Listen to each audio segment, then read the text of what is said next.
ಓಂ ಶಾಂತಿ. ಮಮ್ಮಾರವರ 6ನೇ ದಿನದ ವಿಶೇಷತೆಯನ್ನು ನೋಡೋಣ.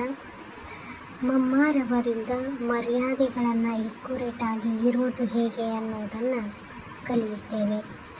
ಮಮ್ಮಾರವರು ಆತ್ಮ ಅಭಿಮಾನಿ ಸ್ಥಿತಿಯಲ್ಲಿ ಸ್ಥಿತರಾಗಿರೋದು. ಮಮ್ಮಾರವರು ಬಾಬಾರವರಿಂದ ಗುಣ ಮತ್ತು ಕರ್ಮದಲ್ಲಿ ಅದು ಕಾಣಿಸುವುದನ್ನು ನಾವು ಗಮನಿಸ್ತೇವೆ. ಮಮ್ಮಾರವರ 3 ವಿಶೇಷತೆಗಳು ಸ್ಪಷ್ಟವಾಗಿ ಕಾಣಿಸುತ್ತವೆ. ಮೊದಲನೇದು ಆತ್ಮೀಯತೆ, 2ನೇದು ಸ್ವಮಾನದಲ್ಲಿ ಸ್ಥಿತರಾಗಿರೋದು, 3ನೇದು ತಂದೆಯೊಂದಿಗೆ ಸರ್ವ ಸಂಬಂಧದ ಸ್ನೇಹಿಯಾಗಿರುವುದು. ಈ 3 ಗುಣಗಳು ಸ್ವಯಂ ಧಾರಣೆಯನ್ನು ಮಾಡಿಕೊಳ್ಳಬೇಕು.